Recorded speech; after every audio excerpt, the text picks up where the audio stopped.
So I was just talking to Long Beach State's coach. Good. He said, you guys are the older sister, they're the little sister. But as long as you're in the same family, then that's a good thing. So what do you think of that statement? How do you see Southern California women's basketball as kind of a family right now? Well, I see Southern California basketball as wanting to set the curve in the nation for women's basketball, and so we all have a contributing role to that. And so I really respect the job that Long Beach is doing, marketing the game, getting people to come out for it. We have respect for them. We fear no one, we respect everyone, and that's Long Beach State included. How important is it to get those Southern California teams on the schedule between like Long Beach State, Pepperdine, Poly? Yeah.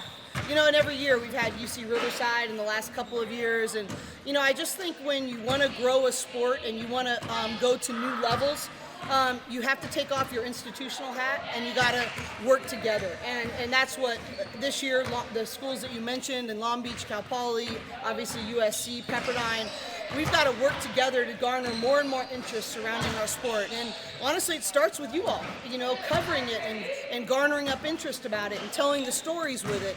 I think it's really, really important. Coach, from two favorite women's hoops world, Big Ten opener up at Washington. What did you and the team learn about yourselves from that game? That your feelings can't dictate behaviors. Bottom line is we did not play as well as we needed to. And everything is just excuses if you can't show up with your attitude, your effort, and your concentration. Credit to Washington. They're a really good team. We have a lot of respect for them. But we did not give our best effort.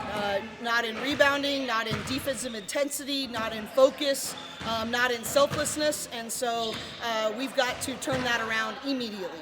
So what have been the focus points in practice this week? Well, there's a bunch of technical pieces. We've got to set new screens better. That's a big thing. Rebounding has been the number one, though, emphasis. First time all year, maybe the first time in a couple of years that we've been out-rebounded like that. And so that's been absolutely the most important thing. The challenge has been we've actually been in final exams, so we actually haven't had very many practice days. We've really only had 2 practice days, and so that's the challenging piece of that. But you can do a lot with just commitment and focus and make it pre-deciding that you're going to be different, and that's what I expect from our team. Go for it. Yeah. Oh yeah, I know defensive rebounding is a big thing for you, and it seemed like you were coming down pretty hard on that specifically today, but who are some of the players who are really doing what you want to see in terms of defensive rebounding? Well, I really, honestly, I don't care if there's one individual if it's doing a good job if our team isn't. And so I could pick out a lot more who haven't been than who are, and so the reality is for me is the people wearing UCLA across their chest all need to be better.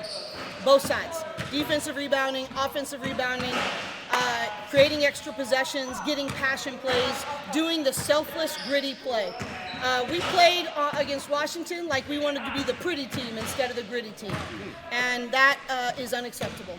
That's playing to our talent, which we've already said, and Lauren said on ESPN last night. That is our floor. That is a bare minimum expectation that we have talent. Everybody knows that. What is your character? How hard do you push? How much are you willing to grow? How gritty are you willing to be? That's all I care about, and I want it from every single person that puts a jersey on. Coach, besides the offensive go-tos, secondary support scoring-wise, what's your message to those players to keep them engaged in what they can do and impact their game? Well, I think every time about this time of year, those roles start to really get embedded. But no role is more important than the other. You need to be the star in that role. You need to be, whether it's a Lauren Betts who we play through, or whether it's somebody coming off the bench and creating extra possessions and really doing a great job. And I've said several times, we have 8 starters, I don't care about who starts. I care about what combinations work best for that particular matchup and who's going to help us win.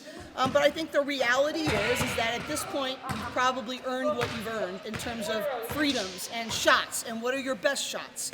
And now it's really defining those and you being willing to be consistent and really take a lot of pride that I can count on you in that role, even if it's not the role that you would pick for yourself first. Coach, 3 weeks at number 1 in the AP poll. Team feeling any pressure with that top ranked spot? No, we saw ourselves as a top championship level contender far before everybody else put a number to it. So no, I don't feel any pressure that way, but I do think the fight has to be that we don't play to a number, we don't play to an opponent, we play to a standard. And how much discipline can we apply to playing to the standard, to committing to getting better? And if that was easy, everybody would do it. And the bottom line is, I think that's the growth step that human nature would say, take a deep breath. Human nature would be like, well, I don't have to go that hard for this particular win. But are we playing for human nature, or are we playing for championship habits and those standards? And that's really what I think we're going to have to fight against in this new role. How familiar are the girls with the history between UCLA and Long Beach State? Because before, in Yeah. the 80s, it was like... I'm very familiar because I played against it when I was at UC Santa Barbara and those phenomenal teams. It wasn't UCLA and USC leading national basketball at that time. It was Long Beach State. At that time, they were the 49ers. But they have incredible history. And honestly, I really need to educate. They deserve their due because in a lot of ways, they raised the bar for women's basketball that then brought other schools like UCLA along. And so they have a really important place in our history and growth. But yeah, they have a lot to be proud of in their legacy that they walk in.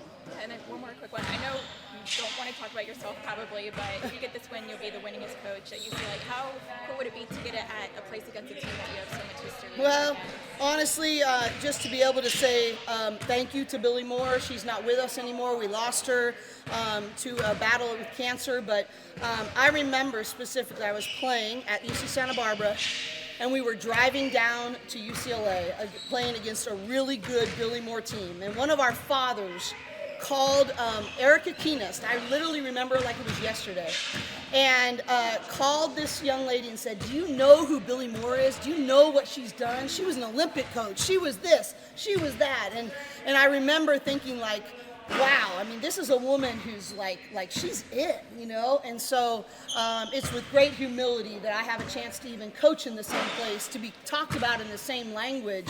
And it gives me a chance to say, thank you, Billy. Wherever you are, I hope you're looking down and we are representing your sacrifice as well, because she did so much for the sport.